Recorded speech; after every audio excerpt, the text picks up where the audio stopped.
Hari Om, Sri Gurubhyo Namaha. My salutations to everyone. Thanks for having me here.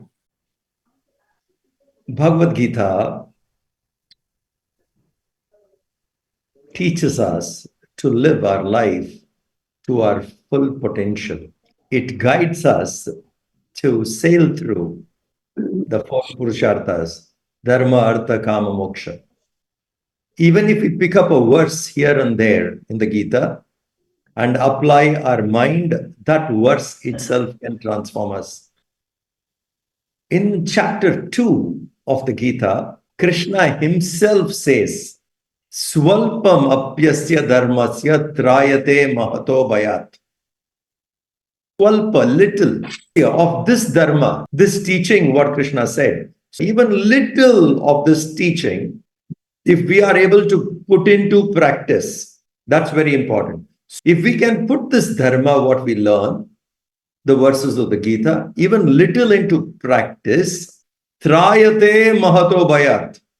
We transcend, we cross trayate mahato bhayat, the great fear. Fear is related to our attachment.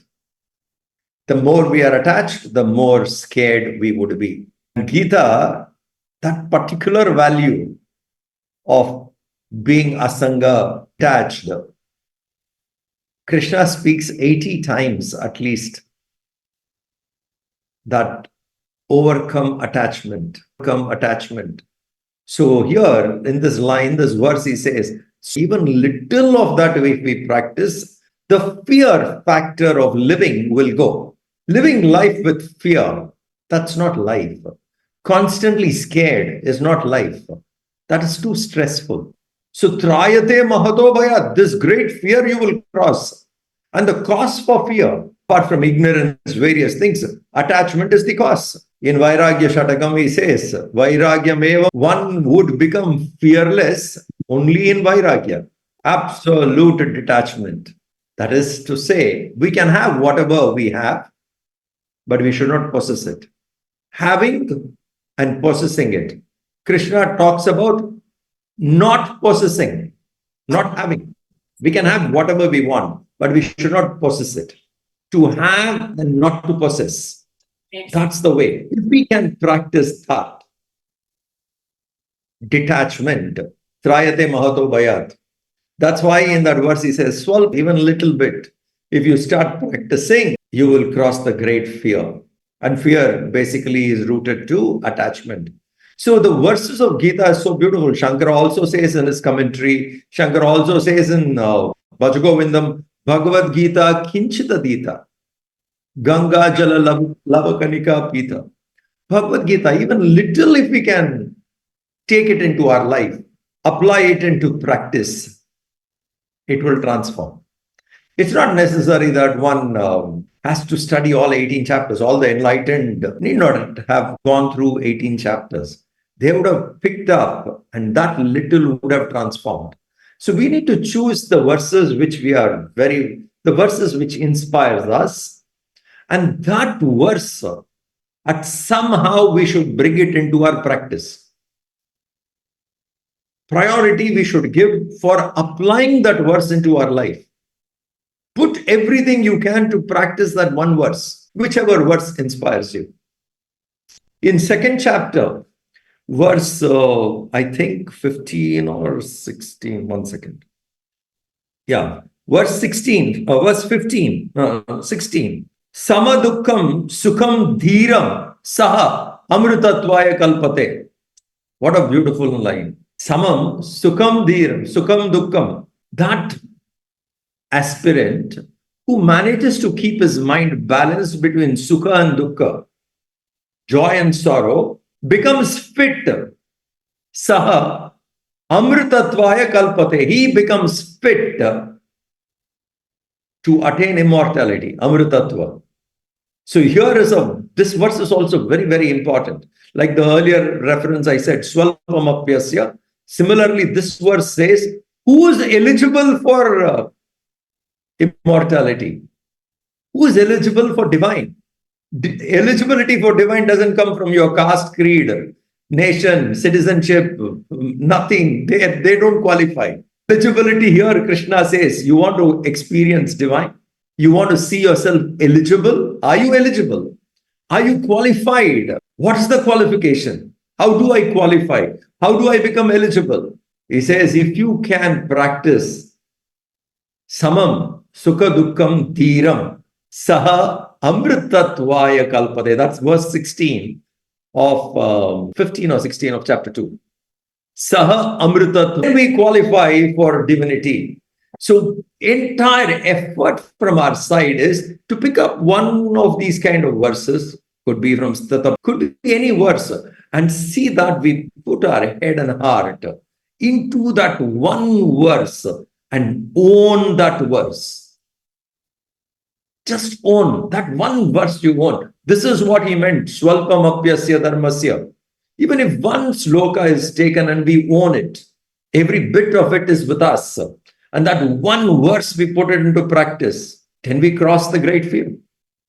Transcend the great fear. Mahato bhayat.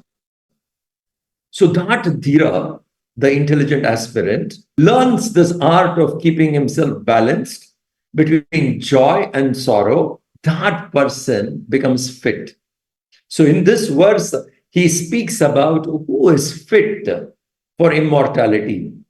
He who knows to balance himself between these two is fit. So now, how do we put this into our practice? How do we get this into our practice? How do I live this one verse so that I become fit for immortality? Please remember, it's not how much you have read Gita. It's not how much we have read other books.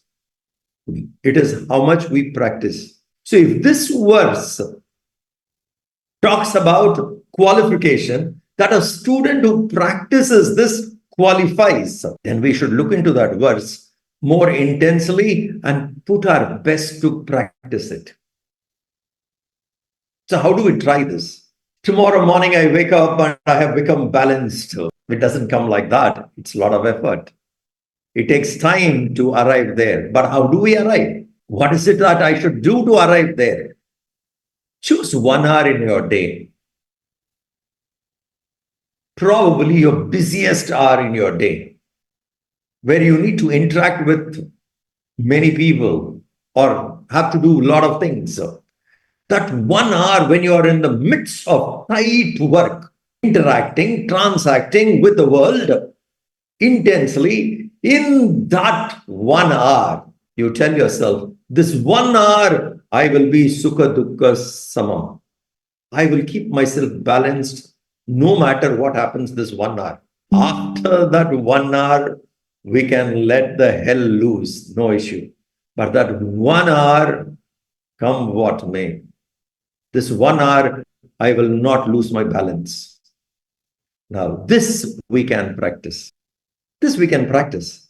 In the midst of tight work, I tell myself, I'm going to stay balanced this 1 hour. Not 24 hours, not 365 days. That's a bigger goal. But let's do 1 hour in a day. 1 hour in a day, come what may, I will stay balanced. I will remember all that I have learned.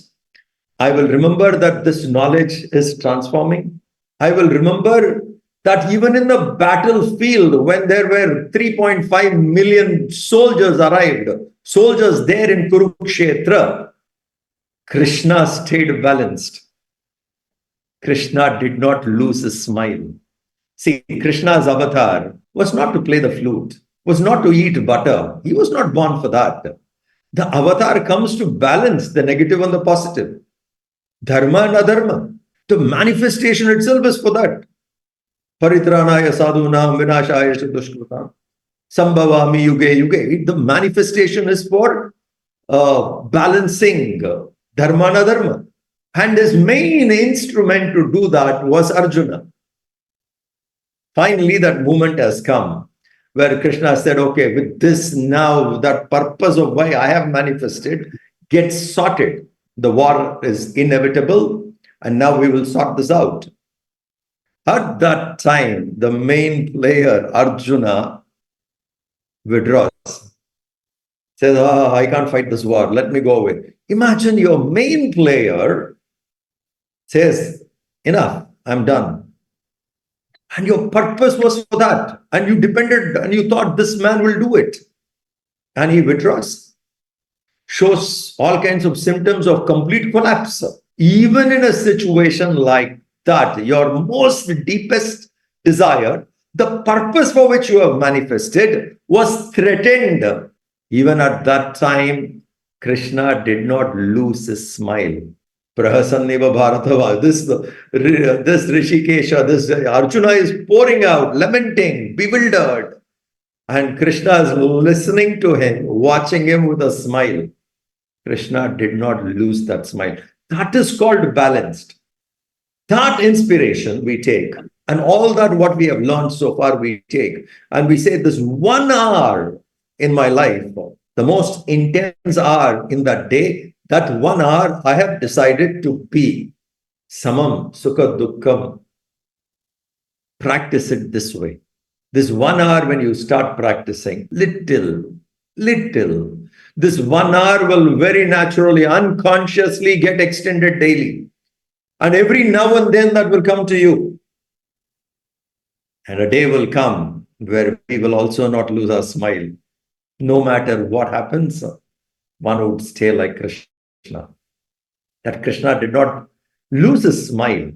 Balanced he was. Such a person is fit for immortality. So, swalpam apyasa, pick up little by little, apply it into practice, and we will get it. 1 hour a day, let us practice this. Eventually, we will see you and I, we becoming qualified. Now, that's very important. We become fit. We become eligible for divine. Let's give it a try. And Gita will take care. Thank you very much. Thank you so much, Swamiji. How beautifully you explained the chapter 2, verse 40. Like wonderfully you have explained that just fear is what we can overcome by learning from the Bhagavad Gita, and attachment is the cause of the fear. So if we have it but don't possess it, then we will start. And to start with that, in a simpler form, we can just take 1 hour in a day to basically keeping ourselves balanced in a samam dukkham dhiram situation will take us to a long way, actually. Thank you so much again, Swamiji, for your time and insight on this.